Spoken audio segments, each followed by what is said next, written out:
Good morning students. Last हमारा general का topic चल रहा था जिसमें हमने जनरल की लास्ट क्वेश्चंस किए हैं।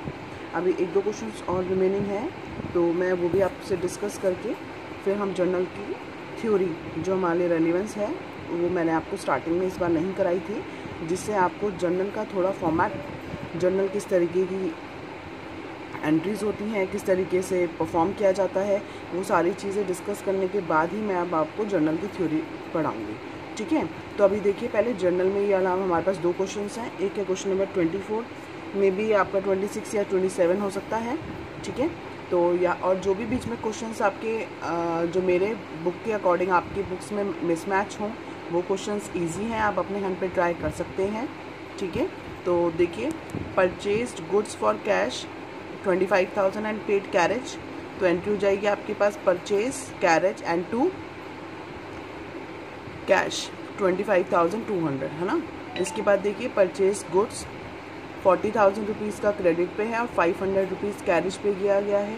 ये 40,000 रुपये का गुड्स हमने सुधीर से क्या किया है, क्रेडिट पे ख़रीदा है, और 500 रुपीज़ हमने कैरेज पे किया है। तो यहाँ पे क्रेडिट की ट्रांजैक्शन और कैश पे की ट्रांजैक्शन अलग अलग कर सकते हैं और कंबाइन भी कर सकते हैं। ठीक है, इसके बाद purchase machinery 20,000 and spend 500 carriage and 300 on installation. तो आपके पास ये कंप्लीट जो ट्रांजैक्शन होगी वो कैसे हो जाएगी, machinery account debit to cash with 20,800। इसके बाद देखिए हमने गुड्स खरीदा अनिल से 15,000 रुपये का, और इस गुड्स को हमने क्या कर दिया, इस गुड्स का 1/3 अबाउ गुड्स का 1/3 हमने क्या कर दिया, सेल किया है 20% प्रॉफिट पे। तो जो हमने गुड्स खरीदा वो 15,000 का, उसका 1/3 आप निकालेंगे तो कितना आएगा, 5,000।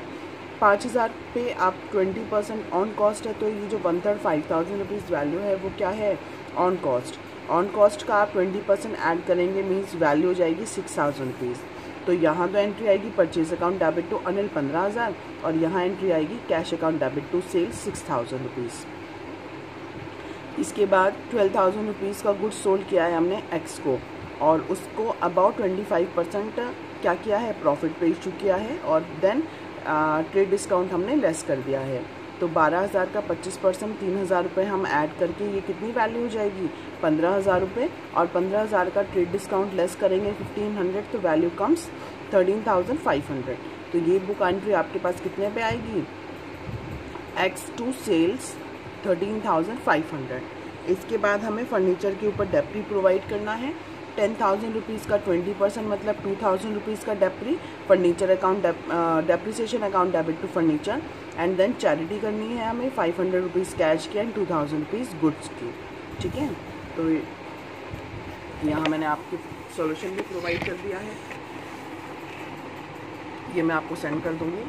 यहाँ पे सुधीर की एंट्री मैंने दो सेपरेट पार्ट्स में की है, purchase account debit 40,000 and to Sudhir and carriage to cash 500 rupees. ठीक है, इसके अलावा जो एक्स को सेल की एंट्री है वो आ जाएगी आपकी 13,500 पे, एंड डेप्रिसिएशन आ जाएगा आपका 2,000 टू फर्नीचर अकाउंट 2,000।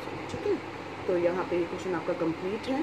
इसके बाद में आपका इस बुक में जो लास्ट क्वेश्चन है मेरे पास वो है 25th में, journalise the following transactions, receive the VPP from Mohan Lal for ₹2,500 and send a peon to collect it who paid ₹20 as cartridge.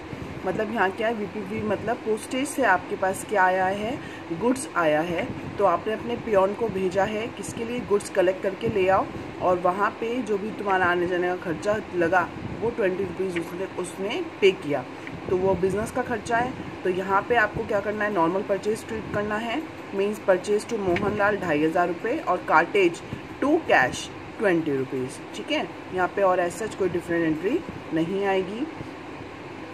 इसके बाद आपके पास देखिए नेक्स्ट एंट्री है, received ₹100 from sales of old newspaper and 500 sale of old chairs. तो old newspaper की sale आपने करी, तो ये मिसलेनियस रिसिप्ट मान लेते हैं, मतलब विभिन्न प्रकार की रिसिप्ट्स। मिसलेनियस का मीन्स ये होता है कि जो छोटे छोटे रिसिप्ट्स हमको होती हैं तो उनको एक मेजर हेड तो हम उनको सेपरेट बनाते नहीं हैं, तो उनको एक कॉमन हेड के अंदर रख देंगे, उसका नाम होगा मिसलेनियस रिसिप्ट। ठीक है, तो यहाँ पे ये जो 100 रुपीज़ ओल्ड न्यूज़पेपर की सेल है वो वहाँ पे इंक्लूड हो जाएगी।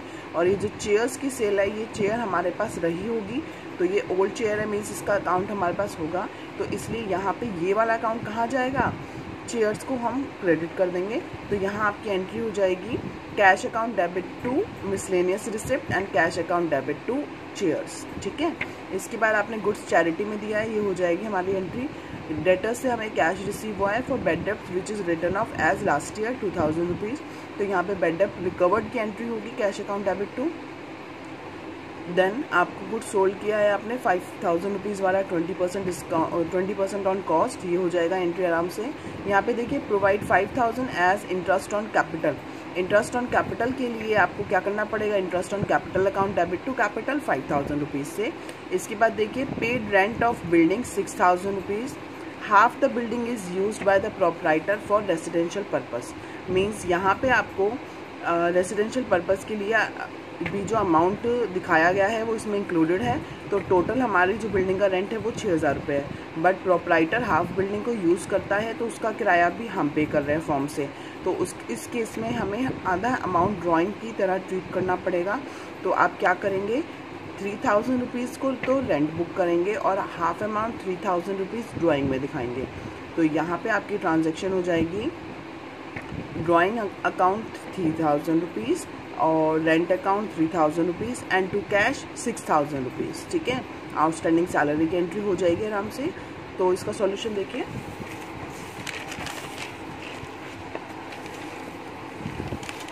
Question number 25।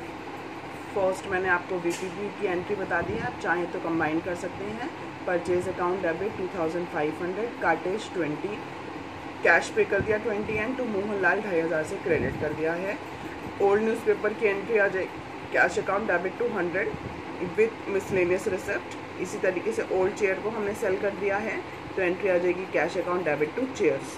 और जब हमने इंटरेस्ट ऑन कैपिटल प्रोवाइड किया तो एंट्री आ जाएगी interest on capital to capital.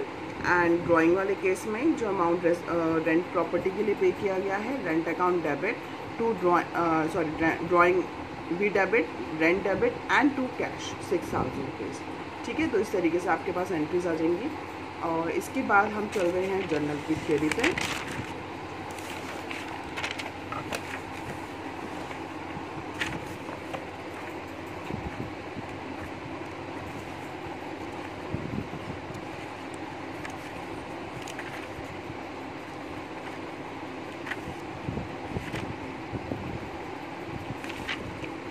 Journal का मीनिंग मैंने आपसे डिस्कस किया था, इसके अलावा हम इसमें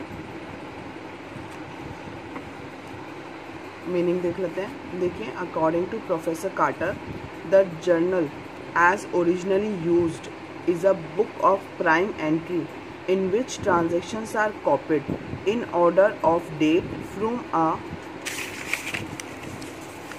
memorandum and waste book. Means memorandum और वेस्ट बुक मतलब जिस तरीके से आपने सोर्स डॉक्यूमेंट या कुछ और चीज़ें होती हैं, हमने सिंपल रिसिप्ट पे लिख लिया था पहले, या सिंपल एक कॉपी ऑफ पेज पे लिख लिया था कि वहाँ पे हमने ये ट्रांजैक्शंस की हैं, तो उनको हमने प्रॉपर जो रिकॉर्डिंग का काम किया वो कहाँ किया है, जर्नल में। तो वेस्ट बुक मतलब जैसे छोटी छोटी रिसिप्ट्स पे हमने आज ही ट्रांजैक्शन करी, नोट डाउन करके अपने पॉकेट में रख लिया। इवनिंग में हमने क्या किया, अपनी सारी रिकॉर्डिंग्स की हैं जर्नल के अंदर। तो ये वेस्ट बुक उसी की बात करें, छोटी रिसिप्ट पे या नॉर्मल पेज पे या कहीं कॉपी के पीछे हमने नोट डाउन कर लिया, एक परचेज़ हुई या फिर सेल कर दी तो छोटा सा नोट डाउन करके छोड़ दिया। उसके बाद इवनिंग में हमने वो सारे जो भी छोटे से पेपर्स या कहीं भी कॉपी के पीछे या रजिस्टर के पीछे कहीं भी कोई एंट्री पास की थी उसको प्रॉपर्ली नोट डाउन करेंगे। तो आपके पास देखिए, the journal provides a date wise record of all the transaction with details of the accounts debited and credited and the amount of each transaction. ठीक है, means amount of each transaction के साथ साथ हमें एक ट्रांजैक्शन क्रेडिट करनी होती है और एक डेबिट, और डेट वाइज हमारी सारी ट्रांजैक्शंस का रिकॉर्ड चलते हैं। Prior to recording in journal the transaction में ऑल्सो भी recorded in a rough book called waste book और मेमोरेंडम बुक। ठीक है, जो मैंने अभी आपको बताया, maintenance of waste book is not necessary, मतलब इसकी नेसेसरी नहीं है, ये नेसेसरी आइटम नहीं है हमारे लिए रिकॉर्ड करना। अगर ट्रांजेक्शन्स हमारी ज़्यादा हो जाती हैं तो ये पॉसिबल नहीं होता एक बिजनेसमैन के लिए कि वो याद रखे, तो वो वेस्ट बुक की हेल्प ले सकता है, ठीक है, उस केस में वेस्ट बुक की हेल्प ले सकता है। तो अब देखिए जर्नल के हमारे पास फीचर्स क्या हैं। Journal is a book in which the transactions are recorded first of all and as and when take place. तो जैसे ही ट्रांजैक्शन होती है उसको हम कहाँ रिकॉर्ड करते हैं, जर्नल के अंदर। तो इसलिए इसे क्या बोला जाता है, बुक्स ऑफ ओरिजिनल एंट्री, जहाँ सबसे पहले एंट्री को रिकॉर्ड किया जाता है। A journal is only a book of primary entry, means यहाँ पे ओरिजिनली एंट्री को रिकॉर्ड किया जाता है। इसके अलावा यहाँ पे ट्रांजैक्शन इसी के थ्रू कहाँ ट्रांसफ़र की जाती हैं, लेजर्स में, ठीक है, वो भी क्या कहलाता है, प्रिंसिपल बुक्स ऑफ अकाउंट्स। यहाँ पे a journal is a daily accounting record, each day's transactions are recorded in the journal on the same day. उसी दिन ही जितनी भी ट्रांजेक्शन्स की जाती हैं उसी दिन रिकॉर्ड की जाती हैं। इसके अलावा नेक्स्ट पॉइंट है आपके पास, in journal transactions are recorded in a chronological order. ये सब कुछ हम पढ़ चुके हैं। मीन्स जो अकाउंटिंग रिकॉर्ड है वो डेली ट्रांजेक्शन करनी है, या जो भी ट्रांजेक्शन्स हैं वो क्रोनोलॉजिकल मतलब डेट वाइज हमें पास करनी होती है, डेली बेसिस पे और सीक्वेंस वाइज जो भी जैसे अकर होती है। मीन्स एक 10 o'clock हुई है फर्स्ट ट्रांजेक्शन, तो वो फर्स्ट ट्रांजेक्शन 10 o'clock के अकॉर्डिंग रिकॉर्ड होगी। एक ट्रांजेक्शन हमारी 12 AM हुई तो हम उसको उसके अकॉर्डिंग रिकॉर्ड करेंगे। कोई ट्रांजेक्शन हमारी 2 PM हुई है तो हम उसको उसके अकॉर्डिंग रिकॉर्ड करेंगे, ठीक है। तो it maintains the identity of each transaction and provide a complete picture of the same in one entry, मतलब एक एंट्री से हमें क्या पता लगता है, हम ट्रांजेक्शन को आइडेंटिफाई कर सकते हैं और उसकी कंप्लीट पिक्चर हमें पता लगती है। तो आप यहाँ पे 5 पॉइंट्स ले सकते हैं एज अ फीचर्स, ठीक है। इसके बाद हम फंक्शंस की बात कर रहे हैं। इसका क्या फंक्शन है कि क्रोनोलॉजिकल ऑर्डर में सारी ट्रांजैक्शंस को रिकॉर्ड करना, देन उनको एनालाइज करना कि ईच ट्रांजैक्शन डेबिट और credit aspect properly double entry system के अकॉर्डिंग वो हुई है या नहीं। उसके बाद जर्नल हमें प्रोवाइड करता है basis to transfer for ledger, ledger में एंट्रीज पास करने के लिए हमें बेसिस प्रोवाइड करता है। और maintain the separate identity of each transaction, means almost ये जो फंक्शंस हैं वो फीचर्स में से ही कवर हो रहे हैं, तो आपको सेपरेटली यहाँ पे याद करने की प्रॉब्लम नहीं आएगी। एडवांटेजेस क्या है कि अगर हमने जर्नल में रिकॉर्डिंग किया है तो हमारी ओमिशन मतलब भूल जाने की कोई भी एंट्री हमारी नहीं छूटेगी। अगर हमने प्रॉपर्ली रिकॉर्ड किया है without omission of any entry, बिना भूले कोई भी एंट्री को यहाँ पे हमने रिकॉर्ड कर दिया है। क्रोनोलॉजिकल ऑर्डर में यहाँ पे रिकॉर्ड किया जाता है। इसके अलावा हम एनालाइज कर सकते हैं अपने हर एस्पेक्ट को। मीन्स यहाँ पे आपके फीचर्स जर्नल और फंक्शंस में ऑलमोस्ट सिमिलैरिटीज़ हैं, तो आपको कोई डिफरेंट यहाँ पे प्रॉब्लम नहीं आएगी। तो आपके पास देखिए, मैं लिमिटेशंस का पॉइंट आपको कल कराऊंगी। तो आपके पास देखिए यहाँ पे क्वेश्चंस हैं आज, what do you mean by journal, what are the characteristics of journal and give any 3 functions of journal, ठीक है, and explain the advantages and limitations of journal।